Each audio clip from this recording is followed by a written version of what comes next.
Good evening. You're watching ITV News Central. A chief fire officer has called for a review into the use of Chinese lanterns after one started a huge blaze which has caused £6 million of damage and injured 11 firefighters. About 100,000 tonnes of material is burning at the recycling plant near Birmingham in what's been described as one of the largest ever fires in the West Midlands.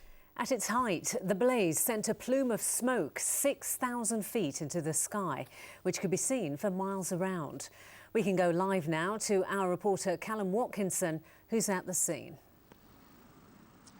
Well, this blaze is down, but certainly not out. Hundreds of firefighters have spent all day and all of last night tackling it, 2 full shifts of them, and the third shift is about to come on.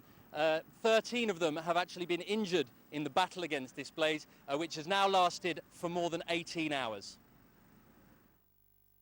300 square metres of recycled plastic goes up in flames, sending a plume of smoke 6,000 feet in the air, and residents in Smethwick running from their homes. 11 o'clock, I heard a bang, and then I came out and I seen all these people here, about 200. I saw this blaze. All I seen was black smoke all around, and everybody was literally out their house. And after I come, when I was checking the scene out myself, and I can just see flames, all I can see is black smoke everywhere. My husband shouted to me, said there's a fire and he's seen all the smoke and that. And of course I looked out the bedroom window, the street was just completely black. Leicester-based J-Plus owns the site. It's the largest recycler in the UK. Hundreds of firefighters raced to the scene, their battle to control the blaze captured by security cameras and their own photographers. By morning, the flames burned still, with firefighters from Staffordshire and Worcestershire drafted in to help. No need to turn on the TV for the news. For miles around, a simple glance out the window was enough. 100,000 tonnes of baled plastic, dozens of fire engines and hundreds of firefighters. This is the largest fire West Midlands Fire Service has ever dealt with, but it was started by the smallest of sparks. My forensics people have confirmed that the fire was caused by a Chinese lantern. And how do you know that? We've been looking at the CCTV images from the area. We've observed the Chinese lantern landing on one of the stacks. We're always wary that the moment we say you shouldn't be doing these things, people think we're party poopers, but that is a real mess, and that was caused by a Chinese lantern. Released no doubt by someone at a party, but warnings today that some lanterns are safer than others. From the research that's been conducted so far, there is a massive difference in quality. Unfortunately, I suspect that the market has been saturated with cheaper versions, which are obviously, in times of economic straits, are probably more popular with partygoers, but more dangerous. But with hundreds of depots like this around the country, how long will it be before this happens again? Callum Watkinson, ITV News, Smethwick.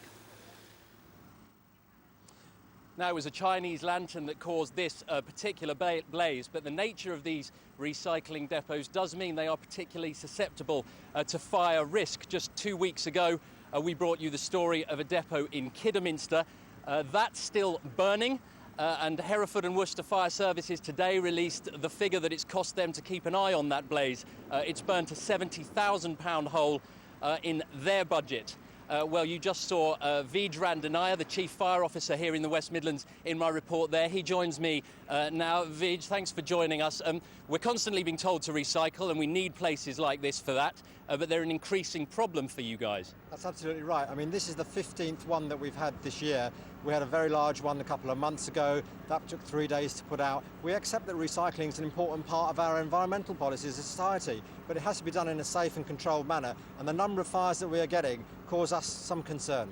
Now, I mean, 15 this year, that's an awful lot. Is there anything about the way these places are run or regulated that could be improved? Well, clearly there are obviously a large number of fires taking place, so something needs to be done to stop the fire starting in the first place, and B, the rapid spread. There are drencher systems, sprinkler systems. You can actually sort of compartment them and segregate the stacks in the area. So there is some sort of housekeeping and some mechanical means that can be done. We do think something should be done. Now, Chinese lanterns, the government recently paid £25,000 for a report. that concluded they're a danger from everyone from search and rescue workers to farmers. I suppose as a firefighter, ideally you'd like to see them banned? Well, I think we've got a report which gives a good opportunity to have a sensible conversation. You know, people set fire to things, they let them off in an uncontrolled, uncoordinated manner, and you get a £6 million fire involving 90,000 square metres of plastic. I think, you know, let's have a discussion. Let's see about making this a much safer thing. OK, Veej, thanks very much indeed for joining us. Well, as I said, the blaze is still going, but it's definitely under control here. There's still a strong smell of smoke in the air, but nothing like that thick smoke that we saw here this morning. And I suppose the good news from today is that given the size of this fire, someone might have been killed or hurt, and that hasn't happened, largely thanks to the efforts of these guys behind me. Yes, Callum Watkinson, thank you very much. They're doing a great job as always. For more on that fire, including some truly dramatic pictures taken by viewers across the region, just log on to our website itv.com/central, and we'll also keep you updated as and when the fire goes out, finally. In other news, a woman is